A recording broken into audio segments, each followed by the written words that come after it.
buenos días. Qué privilegio es estar con ustedes hoy día para compartir de la palabra de Dios.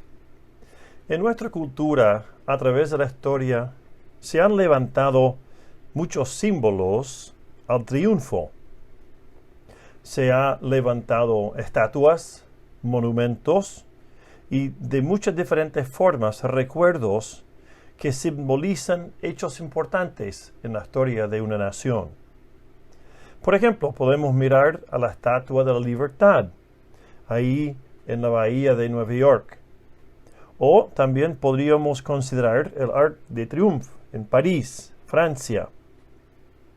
Aún más cercano aquí a nuestro hogar en Chile, tenemos en la Plaza de los Héroes el famoso trabajo levantado que se llama En honor a los héroes, o en honor a la concepción de la nación. Y no solamente esa estatua. Hay varios diferentes lugares alrededor de Santiago donde también se han levantado hermosos monumentos para honrar la libertad. Claro, esas estatuas nos simbolizan y nos recuerdan de una tremenda noticia, que bajo el alero de donde se ha levantado este monumento se puede hallar la libertad. En cambio, cuando miramos a lo que está sucediendo en nuestra cultura también, se puede entender y se puede notar que hay en los medios de comunicación malas noticias por todos los lados. Es más, una de las cosas más deprimentes que una persona puede hacer es ver las noticias antes de acostarse en la noche, porque uno queda toda la noche meditando y dando vuelta esos hechos malos que hayan sucedido durante el día. En contraste con las estatuas, muchas personas hoy en día buscan dónde atacar, dónde debilitar o dónde quizás tratar de controlar la libertad del otro. Pero hay una maravillosa carta, una escritura, una declaración que con voz estremecedora se grita: ¡hay libertad en Cristo! ¿Sabe cuál es esa carta? Es la carta que se llama la Carta a los Romanos. Su mensaje es poderoso y es una carta que ha producido y ha generado más avivamientos, más sermones, más libros, más textos y aún más cambios radicales en los corazones de las personas. Déjeme darte unos 3 ejemplos de personas cuyas vidas fueron transformadas por el libro que se llama Romanos. En el año 386 después de Cristo, un triste y desolado profesor de la Universidad de Milán, en Italia, descubrió un libro que no había puesto mucha atención anteriormente. Este profesor, ya desolado y deprimido, empezó a leer el libro de Romanos y al leerlo sintió y experimentó un profundo cambio en su pensamiento y en su sentimiento. Ese es el hombre de nombre Aurelio Agustín, el que luego llegó a ser llamado San Agustín, uno de los teólogos más eminentes en toda la historia del cristianismo. Unos 1000 años más tarde, otro profesor, y esta vez de la Universidad de Wittenberg, en Alemania, también empezó a leer este libro. Cuando se dedicó a estudiar el libro de Romanos, vio en su corazón un esclarecimiento increíble, un gozo indescriptible al recibir la justicia de Dios por medio de la fe en Jesús. ¿Quién fue esa persona? Ni más ni menos que el famoso Martín Lutero. Y aún más, siguiendo más cerca nuestra fecha moderna, unos siglos más tarde, después de Lutero, un llamado hombre que era en ese momento un ministro o un pastor ordenado de la Iglesia de Inglaterra, quien también con un corazón quebrantado, desilusionado y triste, tenía mucha incertidumbre con respecto a su destino eterno. Pero un día decidió poner atención a la lectura de una pequeña porción de la introducción del libro de Martín Lutero sobre el libro de Romanos.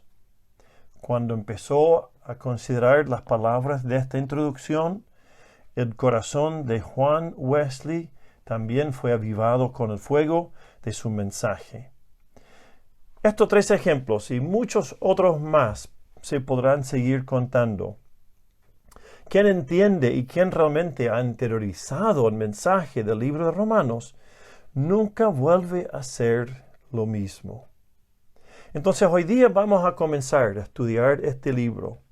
Un libro que trae solamente 16 capítulos, pero un libro que trae un mensaje maravilloso y un mensaje rotundamente poderoso. Veremos solamente hoy día los primeros 7 versículos y quisiera de estos 7 versículos poder demostrar o mostrarles a ustedes 5 razones por qué el Evangelio es buenas noticias. Pero permíteme leer primero el pasaje. Romanos 1:1. Dice así: Pablo, siervo de Cristo Jesús, llamado a ser apóstol, apartado para el Evangelio de Dios, que Él había prometido por medio de sus profetas en las Santas Escrituras, acerca de su Hijo, que nació de la descendencia de David, según la carne, y que fue declarado Hijo de Dios con poder, conforme al Espíritu de Santidad, por la resurrección de entre los muertos, nuestro Señor Jesucristo, por medio de quien hemos recibido la gracia y el apostolado, para promover la obediencia a la fe entre los gentiles por amor a su nombre, entre los cuales estáis también vosotros, llamados de Jesucristo. A todos los amados de Dios que están en Roma, llamados a ser santos, gracia a vosotros y paz de parte de Dios nuestro Padre y del Señor Jesucristo. Acabo de leer los primeros 7 versículos de Romanos de la Biblia de las Américas. Como decía, tenemos 5 razones al menos en estos primeros 7 versículos de por qué hay una buena noticia de victoria, de libertad y de triunfo en Jesucristo. El primero de ellos, ese primer motivo, se encuentra en versículo 1 y es porque fue encomendado a los hombres a recibirlo, a las personas. El Evangelio nos demuestra buena noticia porque Dios se lo entregó a nosotros, a personas. Dice en el versículo 1, Pablo, siervo de Cristo Jesús, llamado a ser, y tome nota de 2 cosas, apóstol y apartado. Ahora, fue la decisión de Dios, dice Pablo, quien tomó la iniciativa de comunicar a lo desechado de este mundo y manifestar a través de él su gloria. Fue el plan de Dios quien también debía simplemente recibir este tremendo evangelio. Pablo fue un hombre que fue un recipiente de este mensaje. Además vemos que él estuvo tremendamente y profundamente agradecido de Dios por haber podido recibir y transmitir el mensaje del evangelio. Claro, es un buen mensaje, es una buena noticia, porque Dios no se quedó con ese mensaje guardado para sí. Por ejemplo, nos dice en otro versículo, que es bueno que lo escuchemos, lo que dice Pablo en otra carta sobre el tema del Evangelio. En 1 Corintios 1, versículos 26 al 28, dice así. 1 Corintios 1, 26. Pues considerad, hermanos, vuestro llamamiento. No hubo muchos sabios conforme a la carne, ni muchos poderosos, ni muchos nobles, sino que Dios ha escogido lo necio del mundo para avergonzar a los sabios. Y Dios ha escogido lo débil del mundo para avergonzar a lo que es fuerte. Y lo vil, o lo sucio y despreciado del mundo, ha escogido Dios lo que no es para anular lo que es, para que nadie se jacte delante de Dios. Claramente Pablo tenía una visión muy terrenal, muy clara, muy honesta, de que no había por ningún motivo en él motivo por el cual merecía recibir este mensaje. Pero Dios, en su misericordia, en su sabiduría, en su inteligencia, decidió entregarlo a los hombres. Hay 3 términos en versículo 1 que debemos notar.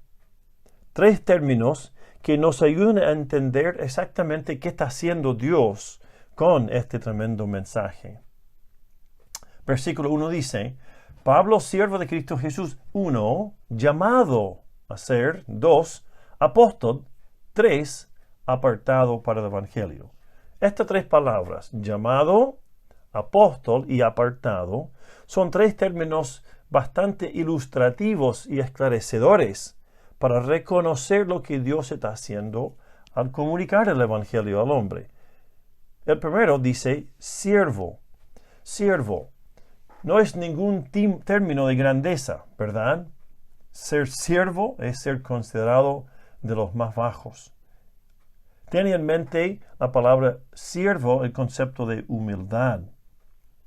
Pero más allá también está incluido en este término el hecho de a quién pertenezco.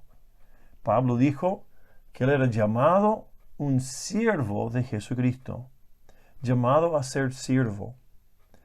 No hay otro lugar mejor que estar en servicio a Cristo. Los jóvenes hoy en día quizás querrán tener sus títulos. Los chicos quizás también anhelarán lograr tener quizás algún reconocimiento. O quizás los papás podrán querer tener alguna forma de sobresalir de los demás. Pero amigos y amigas, el que es siervo de Cristo tiene el mejor llamado de todos. Segundo término es apóstol. Ahora, la palabra apóstol básicamente tiene como esencia la idea de ser un enviado. Eso quiere decir que es una persona encargada de una tarea o de un deber. El que era apóstol no tenía ninguna apelación a grandeza ni a tampoco privilegio.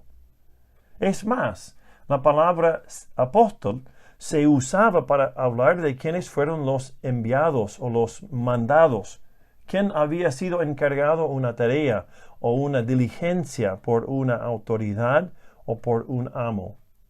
Pablo entonces pasa a hablar de siervo a apóstol, y en ninguno de los dos quiere él pedir algo ni tampoco demandar algo. ¿Qué está haciendo ver? Que él era un mensajero, era un responsable.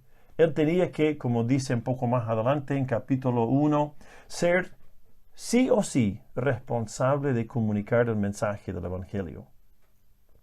La tercera palabra es un apartado o en otras versiones consagrado. La palabra apartado es una palabra que básicamente muestra uno que es dividido, que no es dividido en su atención, sino que una persona que es enfocado en una misión. El que es siervo, el que es enviado o apóstol, no puede ser separado de su deber, no puede ser distraído en su atención o en su lealtad. El que es consagrado o apartado tiene una sola razón de ser. ¿Cuál es? Obedecer la voluntad de Cristo. En los Juegos Olímpicos, que siempre a mí me gusta seguir cuando se hacen, este año se tuvo que suspender, pero en los Juegos Olímpicos, a través de la historia, han habido figuras muy sobresalientes, muy interesantes, muy quizás coloridos también. Pero uno que quizás no ganó por ser famoso, ni tampoco ganó atención por ser llamativo, fue un hombre de nombre Eric Liddell. Eric Liddell era hijo de una familia misionera. Eric Liddell y su delegación de Gran Bretaña fueron a los Juegos del año 1928 24, listos para competir y para correr. La famosa película Carros de Fuego demuestra que Eric fue enfrentado con una decisión.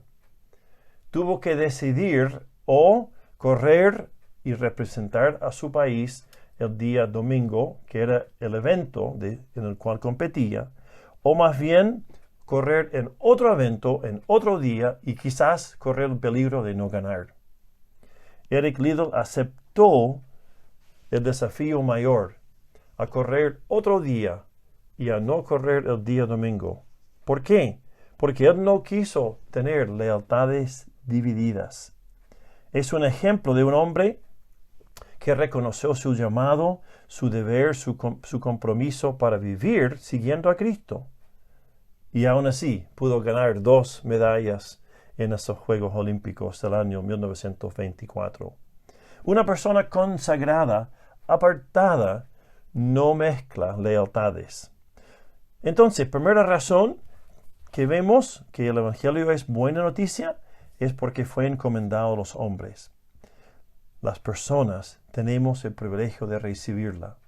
Segunda razón aparece en el versículo 2. El Evangelio también es buena noticia porque es el cumplimiento de las Escrituras. Ya lo leímos. El Señor Dios había prometido por medio de sus profetas en las Santas Escrituras este tremendo plan. El plan de enviar un sustituto, el plan de proveer una solución, el plan de enviar el Redentor de la raza humana fue de Dios. De Dios nació la idea para prometer. En Miqueas capítulo 5, versículos 2, nos dice lo siguiente sobre ese plan. Miqueas 5, 2 dice así: Pero tú, Belén Éfrata, aunque eres pequeña entre las familias de Judá, de ti me saldrá el que ha de ser gobernante en Israel. Y sus orígenes son desde tiempos antiguos, desde los días de la eternidad. Qué tremenda promesa hace. Más abajo habla que Él pastoreará al pueblo de Israel, que Él será la paz que todos buscamos, que este prometido enviado será también engrandecido y que Él entonces tendrá un alcance que extiende alrededor del mundo. ¿Quién hizo ese plan? Dios. ¿Quién lo cumplió? Su Hijo Jesucristo. Hablando de este plan, nos dice un poco más adelante Pablo en otra carta, en capítulo 5, versículo 4, Gálatas 4, verso 4, pero cuando vino la plenitud del tiempo, Dios envió a su Hijo, nacido de mujer, nacido bajo la ley, a fin de que redimiera a los que estaban bajo la ley, para que recibiéramos la adopción de hijos. Él ordenó un plan y Él entonces decidió cumplir ese plan a través de Cristo. Volviendo a Romanos capítulo 1, vemos que este es el deseo de Dios. Él prometió y Él también lo anheló. Desde cuando Dios quiso traer de vuelta así al ser humano, Dios realizó un plan maravilloso. Y fue Dios quien añoraba, buscaba y hacía todo lo necesario para atraer al hombre rebelde de vuelta a Él. La buena noticia del Evangelio cumple su plan. Él dijo luego, cerrando el mismo libro de Romanos, en capítulo 16, el verso 25, lo siguiente. Romanos 16, verso 25.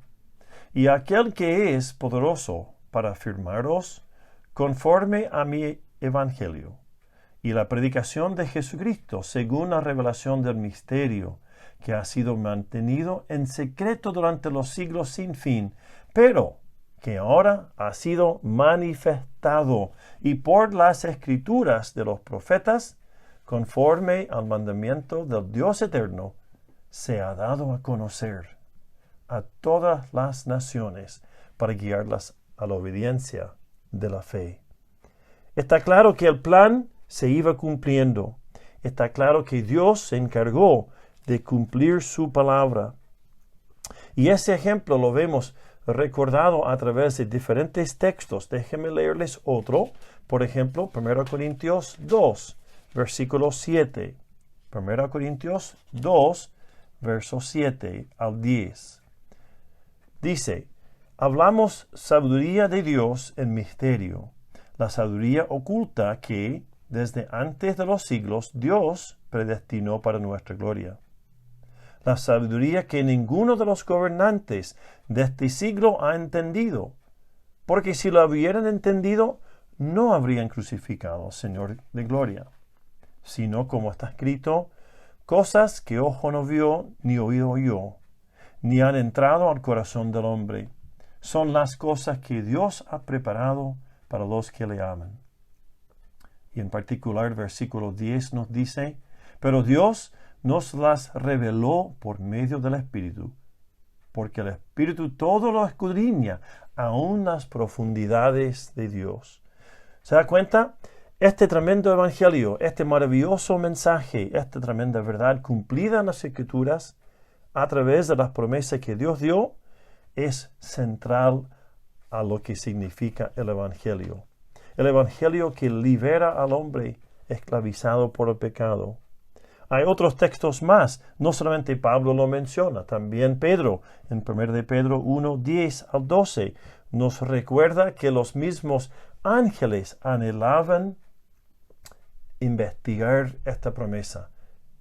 Que el plan desde los principios del tiempo se fue desarrollando es claramente la intención de Dios. Pedro lo menciona, Pablo lo menciona, los profetas antiguos lo prometieron.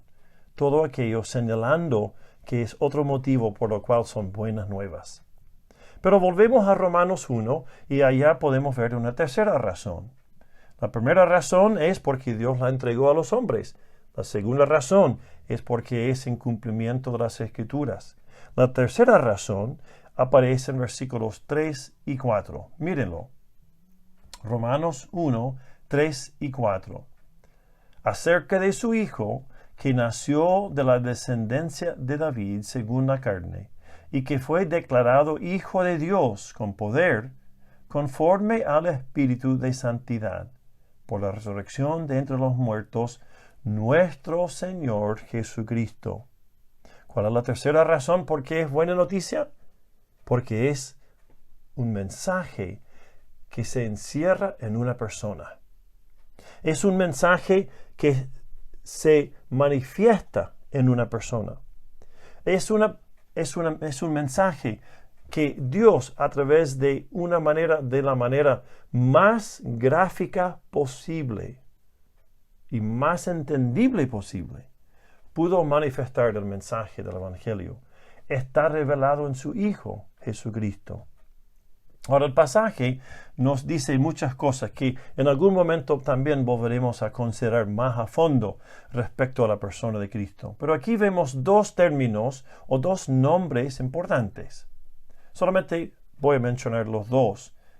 Verso 3 dice que es su Hijo, nacido de la descendencia de David. Es el Hijo de Dios. También verso 4 dice así. Hijo. Ahora, la palabra hijo a nuestros oídos modernos nos recuerda de padre e hijo o madre e hijo y nos hace pensar en una descendencia.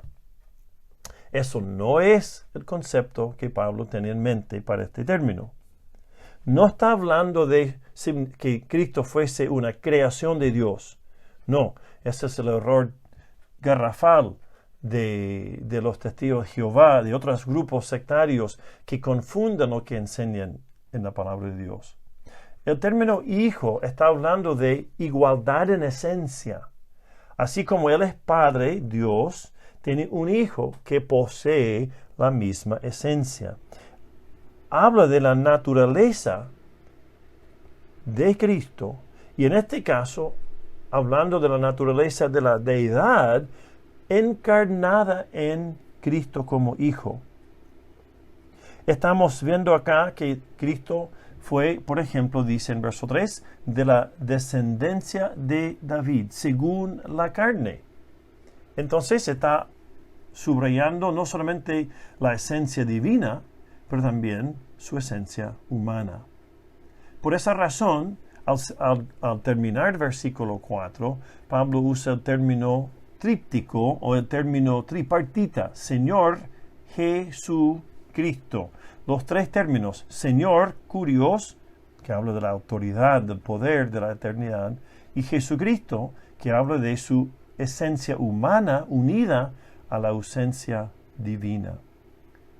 Esto es una de las primeras veces que Pablo explica la unión hipostática de Cristo, esa maravillosa y misteriosa e imposible de entender verdad que Cristo es 100% hombre y 100% Dios.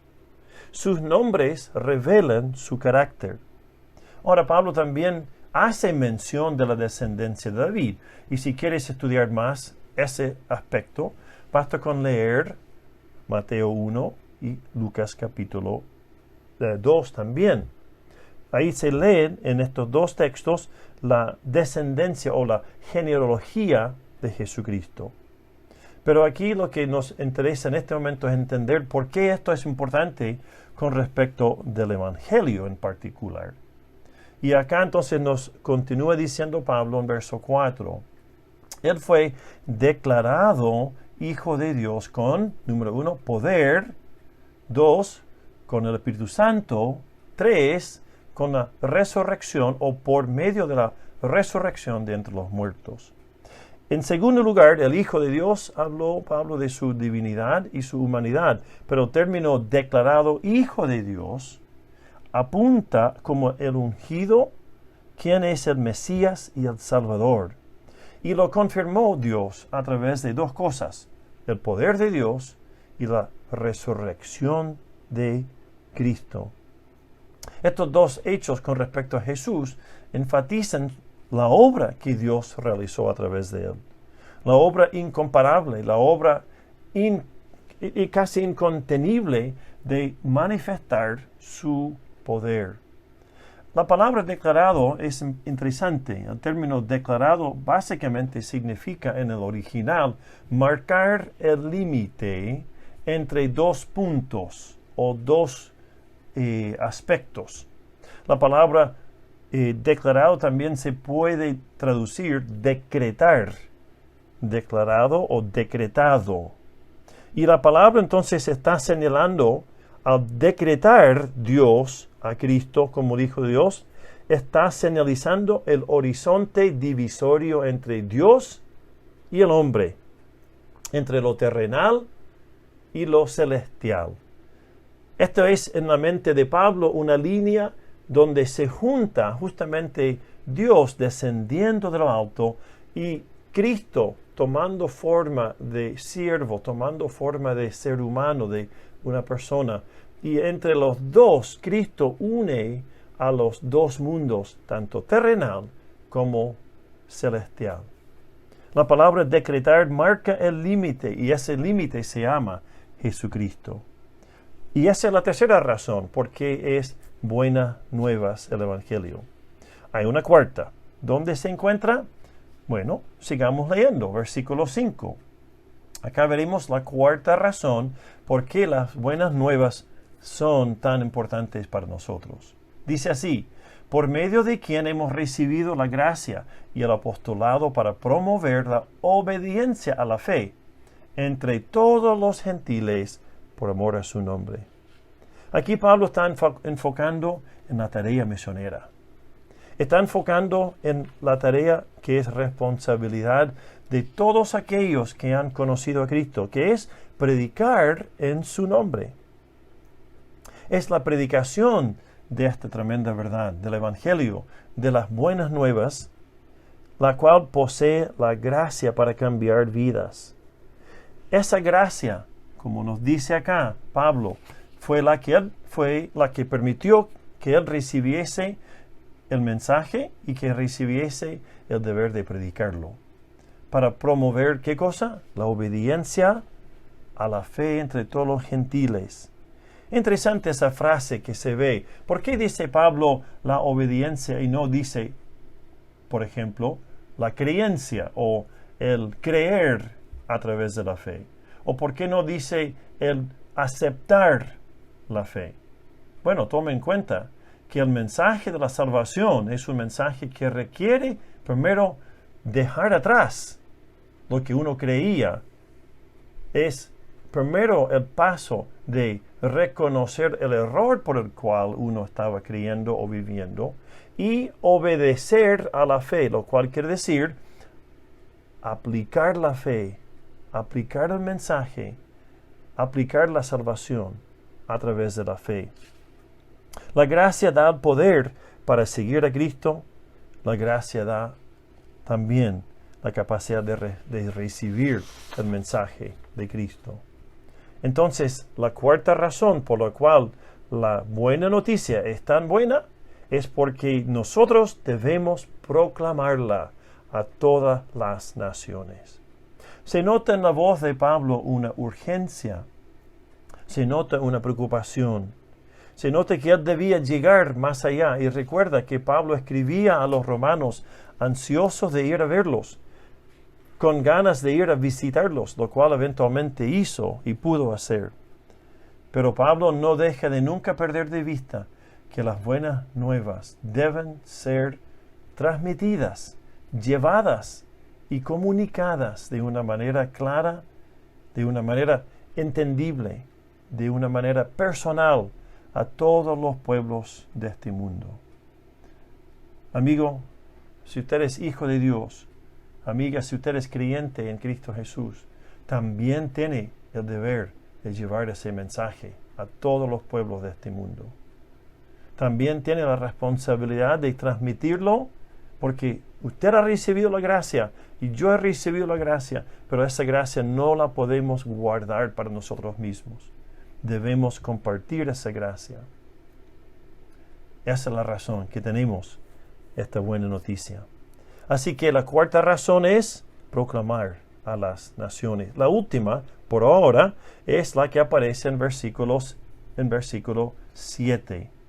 Dice así, 6 y 7, entre los cuales estáis también vosotros llamados de Jesucristo.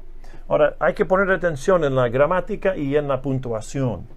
Cuando Pablo usa una coma y luego pone otra frase, está continuando el mismo concepto.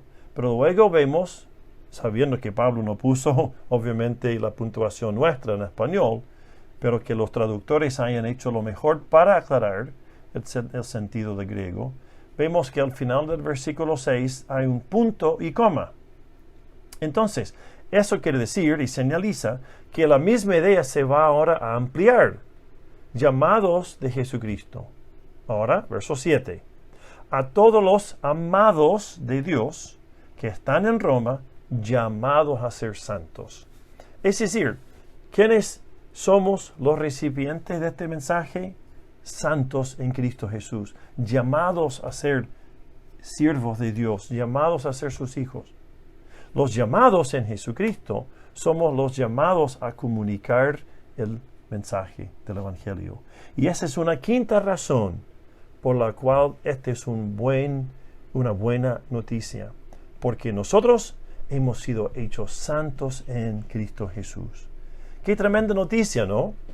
El mensaje del Evangelio transforma vidas. Así comenzamos hablando esta mañana. El mensaje del Evangelio es buena noticia porque a través del tiempo ha transformado vidas. ¿Ha transformado tu vida, amigo?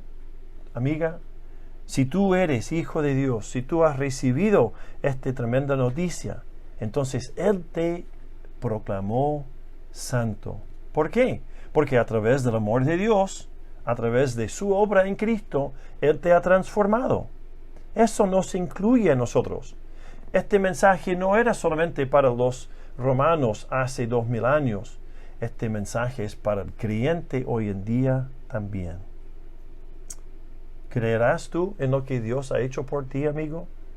Y si lo crees, ¿cómo responderás?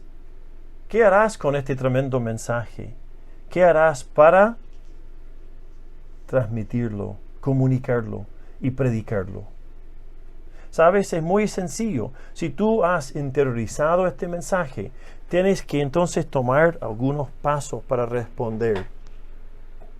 Si tú has respondido al maravilloso mensaje del Evangelio, necesitas también transmitirlo. Igual como el ilustre, como el educado, como el estudioso, erudito Pablo, debes tomar esta verdad y dejar que fluya a través de tu vida. ¿Cómo hacer eso? Partimos hablando de que necesitas, ¿qué cosa? Ser siervo de Cristo. ¿Cómo puedes ser un siervo de Cristo? Es ponerle a Él en primer lugar en tu vida. Tienes que ya dejar atrás tu pecado, dejar atrás lo que tú te aferres, lo que te llena quizás en este momento, lo que a ti te parece lo más importante, lo que a ti te parece como lo más valioso en la vida, y rendirlo a los pies de Cristo. Y cuando haces eso, Cristo viene a ser tu Señor. Arrepiéntete de tu pecado, que te distancia de Dios, y puedes entonces acercarse a Él.